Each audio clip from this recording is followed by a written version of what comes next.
minutes, and that is that my dad, in addition to his religious views, has some very, very strong political views.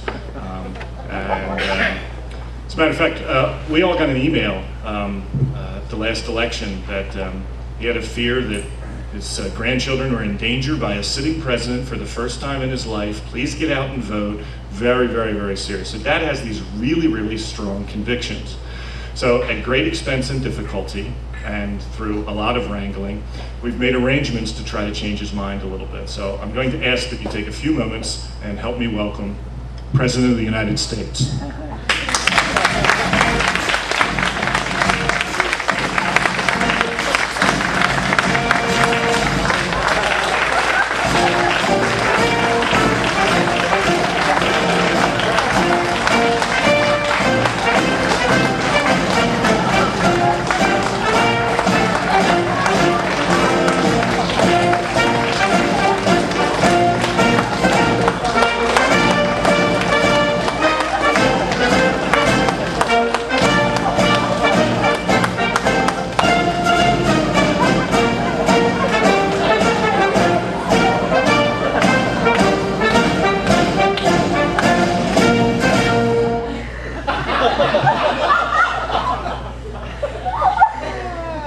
Good evening, my fellow Americans. Tonight we're gathered here. Oh, first let me get my speech. Tonight we're gathered here for a couple of reasons. One is to celebrate the 80th birthday of Mr. James Castiglione.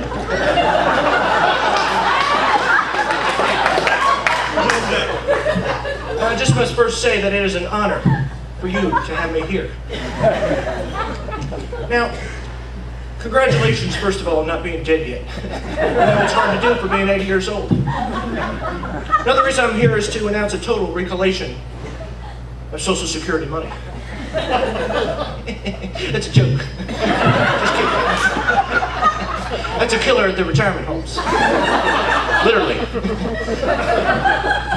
Another reason I'm here is to discuss my new plan of attack against our most feared enemies. An enemy so terrifying. An enemy full of evil doers. An enemy I'd like to say we will be at war with for thousands of years, just like the ancient wars between the Romans and the Indians. Now that enemy, of course, is the gay people. Now, my plan is simple. What we're going to do is we're going to get all the gay people, and we're going to round them up. We're going to get a numerous amount of U-Haul trucks. And we're going to stick them all in the U-Haul trucks. Then we're going to send them up to North Dakota. And we're going to give them North Dakota. It's theirs, they can keep it. They can feel free to gay it up there all they want. I call this plan Operation No Mo Homos.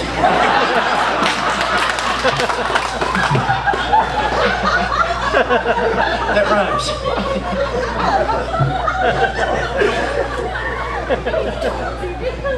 Now that the country is safer, I'd like to get to the next issue, the next topic here.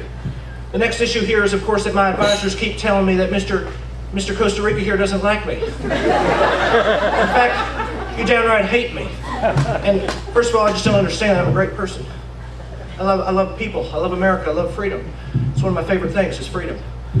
Now, first of all, I don't understand how you, a mere civilian, think you could be any better than I am. I mean, let's just face the facts here and compare the two, all right?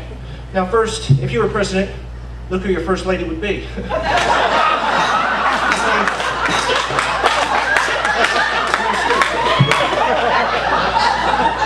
Now, you all know I'm a very strong Christian, but Jesus Christ. Suck big time. Eleanor Roosevelt, she ain't. She's more like Betty Ford at the clinic.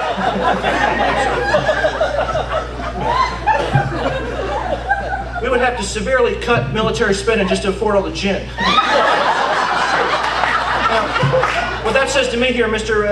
Whatever your name is, that your wife's taste for Tanqueray is more important than our boys overseas. And that's just not right. Not right. Another thing I'm afraid of, see, when you're the president, the whole package is the deal, and that includes your family. Now, my brother is a great man. He's a great leader. He's a fine governor of the great state of Florida, where I'm guessing most of you live. Whereas your brother likes to get drunk, put on wigs, and pull his pants down at family functions. I don't know who we're talking about here. Pretty sure I win that battle there. Next we come to your two daughters, who have established great lives, live the American dreams, have great families. Then we have my two daughters who... All right, you win that battle. To be honest with you. Now, I hear that you like cigars. You're a big fan of stogies. We all know that that does not work in the White House. We know what happened to the last president, don't we, in cigars? So, I guess what I really want to say here is that I'm just better than you. I'm better looking. I'm obviously more smarter. And I'm a better leader. And to prove it, I came here tonight in front of all you people. And I'm going to do a no-holds-barred press conference. And you're going to fire the tough questions at me, and I'm going to take them one by one, and I'm going to strike. That's what I'm going to do is I'm going to strike. Now, here we go. I'm ready for the questions. So whenever you're ready, just start. Okay, we have some of the questions here that the audience has given us.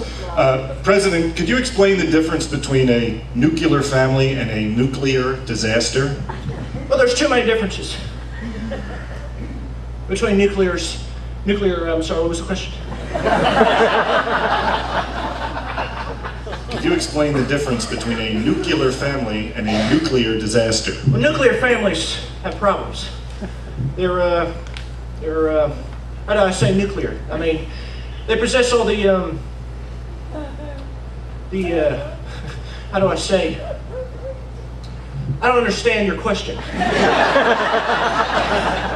Okay, Mr. President, we'll move on to the next one then. Question number 2 is it true about you and Condoleezza? Now, my Secretary of State, can you please arise? She's a wonderful woman. And whatever you are implying, I'm going to say is true. 100% true. Next question.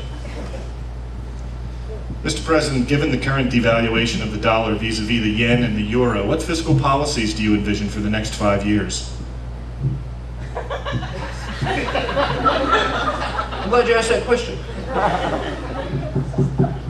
My fiscal policies have always been strategic.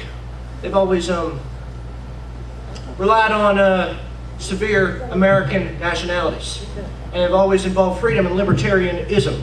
And I believe my overall goal here is to make sure that the country's secure by infiltrating the systems within our euros. And I forgot my card on that question at home. Can't answer. Next question, Mr. President, is do your daughters do threesomes? Well, since there's only 2 of them, I'm not 100% sure on that. Just a few more questions, Mr. President. Do you ever intend to go hunting with Dick Cheney? I just want to set one thing straight here. Dick Cheney's a good man. He's a great man. He's a great leader. Not a very good hunter. I personally, I'm never going to go hunting with that man again. It scares the crap out of me. And President Bush, when will you be bringing our troops home? Well, my troops are troops, because they're ours. America has troops together. This isn't just me up here. Well, right now it's me up here, but I mean, you understand. But our troops will never be coming home again, according to, mission accomplished. And Mr. President, I have one final question for you. Shoot, I'm ready for this one, unlike the other ones. If you could say one thing to Jim, what would it be? Well, Jim, I understand we have our differences. I understand we don't get along too well. I understand that you're just stupid. Let's just face the facts. I've been president twice. How many times have you been president? Well, first of all, I guess I'll just say, to get in the spirit, happy birthday, sir. It's great to be here. And I do bar mitzvahs and weddings if anybody's wondering. Thank you, America. Good night, God bless.